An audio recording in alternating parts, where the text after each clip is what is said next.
Hello and welcome to the online classes for English, and this is for grade 8. Now, our story, The Summit Within.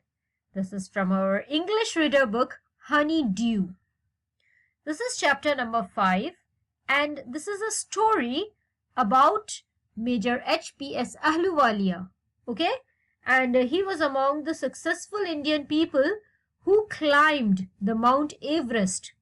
Now we know Mount Everest is the tallest mountain in the world. So he was amongst those first successful Indian men. And he reached the peak in 1965. So in this story, we are going to see about how his journey was and how he felt when he reached at the highest point in the world. So, we're going to start our story, The Summit Within. So now let's begin. See, of all the emotions which surged through me as I stood on the summit of Everest, looking over miles of panorama below us, the dominant one, I think, was humility. Okay, so you see, emotions surge. Surge means suddenly जैसे उभरना. And emotions जो feelings होती हैं, ठीक है. सो हमारे ये अपना एक एक्सपीरियंस बता रहे हैं कि इनके जो अंदर फीलिंग्स आई थी जब ये एवरेस्ट के टॉप पर पहुंचे थे, ठीक है, उसकी चोटी पर पहुंचे थे एंड नीचे देख रहे थे. एक बहुत जब वाइड व्यू होता है ना, उसे कहते हैं हम पैनोरामा. ठीक है. The physical in me seemed to say thank god it's all over. However, instead of being jubilant, there was a tinge of sadness. Was it because I had already done the ultimate in climbing, and there would be nothing higher to climb and all roads hereafter would lead down? अब देखिए, इनके अंदर खुशी थी, ठीक है, कि finally ये पहुंच गए सबसे ऊपर. Jubilant, which means खुशी, very happy. जब हमें सक्सेस मिलती है ना, जो खुशी होती है, उसे हम jubilant कहते हैं. लेकिन एक दुख भी था. वो दुख क्या था? कि फाइनली सबसे ऊपर पहुंच गए.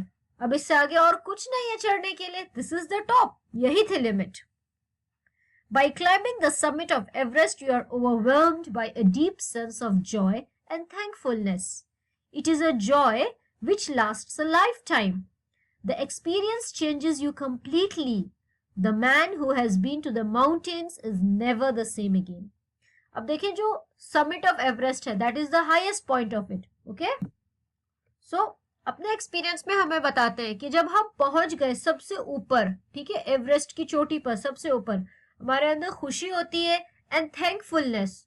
और ये जो खुशी होती है ना, ये उम्र भर रुकती है. ठीक है, lasts a life time. Life time means उम्र भर. एंड ये जो एक्सपीरियंस हमें मिलता है इस चढ़ाई में, ये बहुत अलग है. उसके बाद एक इंसान जैसा था ना, वैसा कभी नहीं रहता. चेंजेस आ जाती है. As I look back at life after climbing Everest, I cannot help remarking about the other summit, the summit of the mind.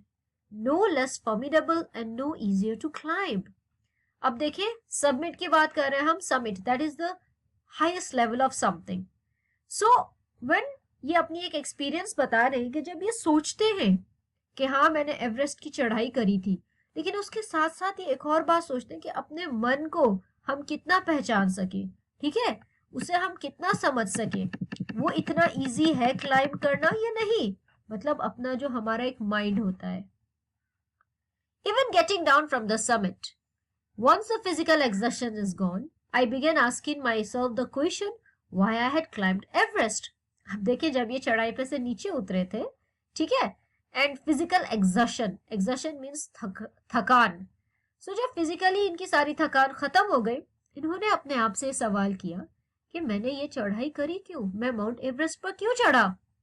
Why did the act of reaching the summit have such a hold on my imagination? It was already a thing of the past, something done yesterday. With every passing day, it would become more remote. And then, what would remain? Would my memories fade slowly away? ठीक है, सो ये सोच रहे हैं कि ये तो हो चुका है, कल की बात थी, गुजर गई, लेकिन अभी भी मेरे माइंड में है. पर क्या होगा, वक्त के साथ दिन गुजरते जाएंगे, साल गुजरते जाएंगे, तो क्या ये सभी मेमोरीज धीरे धीरे फेड हो जाएंगी? All these thoughts led me to question myself as to why people climb mountains. It is not easy to answer the question. The simplest answer would be, as others have said, because it is there. It presents great difficulties. अब देखिए एक ये भी सवाल आता है कि लोग जो हैं पहाड़ों पे चढ़ते क्यों हैं, ये चढ़ाई क्यों करते हैं. ये एक इतना आसान सवाल नहीं है, ठीक है, लेकिन इसका अक्सर जो जवाब मिलता है वो ये है, बिकॉज इट इज देयर, क्योंकि वो है. अब वो है तो हम उन पे चढ़ाई करते हैं, ठीक है. एंड उसमें बहुत डिफिकल्टीज होती है, मतलब मुश्किल होता है. एंड जो मैन होता है ना, आदमी, जनरल इंसान जो होता है ना, वो हमेशा इस तरह की जो प्रॉब्लम्स होती हैं, ऑब्स्टेकल्स होती हैं, रुकावटें होती हैं, उन्हें लड़ने में एक मजा आता है. सो माउंटेन की चढ़ाई आसान नहीं होती, बीच में बहुत रुकावटें आती है, ठंड होती है, सांस भी नहीं आता है. एंड ये सब करना एक बहुत बड़ी बात है. इसमें हमें एंड्योरेंस चाहिए होता है, ठीक है, विल पावर, अपने अंदर एक शक्ति हम बनाते हैं, जगाते हैं, कॉन्फिडेंस लाते हैं अपने अंदर, ठीक है. परसिस्टेंस मतलब हमें लगातार करना है, हार नहीं मानना. The demonstration of these physical qualities is no doubt exhilarating, as it was also for me. And ये जो क्वालिटीज है ना कि अपने आप को मजबूत रखना है, अपनी विल पावर जिंदा रखनी है, अपने अंदर कॉन्फिडेंस, एक मोटिवेशन बनाए रखना है, ये सारी चीजें बहुत इंटरेस्टिंग होती है, एक्साइटिंग होती है. I have a more personal answer to this question. So major Ahluwalia हमें बताते हैं कि सभी लोग ये जवाब देते हैं कि माउंटेन्स हैं इसलिए उन पे चढ़ाई की जाती है, लेकिन इनके पास एक अलग ही जवाब है. From my childhood, I have been attracted by mountains. I have been miserable, lost when away from mountains in the plains. Mountains are nature at its best. Their beauty and majesty pose a great challenge, and like many, I believe that mountains are a means of communion with God. अब इनका जवाब ये है, childhood से, बचपन से ही mountains जो है बहुत अट्रैक्ट करते हैं. इनफैक्ट जब ये माउंटेन्स से, पहाड़ों से दूर होते हैं ना कहीं, तो ये बिल्कुल खोए खोए होते हैं, परेशान रहते हैं.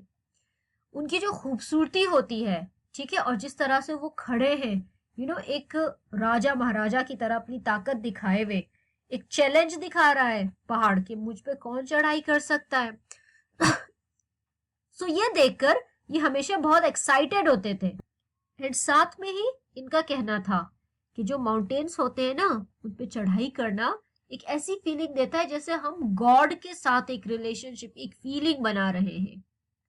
Once having granted this, the question remains, why Everest? अब देखिए यहाँ तो जवाब मिल गया कि पहाड़ों को क्यों चढ़ते हैं, पर अब एक दूसरा सवाल है कि एवरेस्ट ही क्यों? Because it is the highest, the mightiest, and has defied many previous attempts. It takes the last ounce of one's energy. It is a brutal struggle with rock and ice. Once taken up, it cannot be given up halfway, even when one's life is at stake. So Everest ही क्यों? क्योंकि सबसे ऊंचा पहाड़ है, सबसे बड़ा पहाड़ है. एंड ये मतलब पहले जितने लोगों ने कोशिश की, काफी अटेम्प्ट्स, देखो बहुत लोग कोशिश करते हैं, पर काफी लोग हार जाते हैं, परेशान हो जाते हैं, ठीक है, फ्रस्ट्रेट हो जाते हैं कि चढ़ाई नहीं हो पाती. हमारी जो एक एनर्जी लेवल होती है, हम उसे मेजर करते हैं आउंस में. सो जो आखिरी दम होता है हमारे अंदर, आखिरी पावर वो तक लग जाती है इस चढ़ाई में. बहुत रफ वर्क होता है. अब देखो पहाड़ है, बर्फ है, उसमें हम चढ़ाई करते हैं, चोटें लगती है, घिसड़ लगता है, बहुत मुश्किल होता है. लेकिन जब हम चढ़ाई शुरू कर देते हैं एंड आधे रास्ते चले जाते हैं ना, तब चाहे रिस्क हो, कुछ हो, हमें पूरी करनी है चढ़ाई. So the passage back is as difficult as the passage onwards. And then when the summit is climbed, there is the exhilaration, the joy of having done something, the sense of a battle fought and won. There is a feeling of victory and happiness.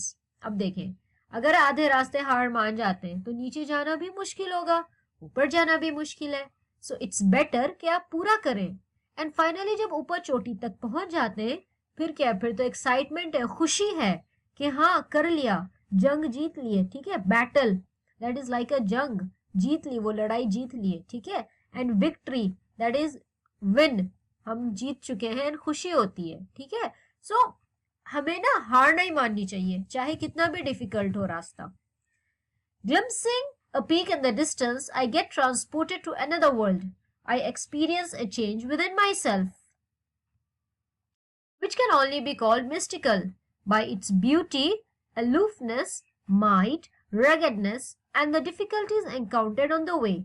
The peak draws me to it, as Everest did. It is a challenge that is difficult to resist.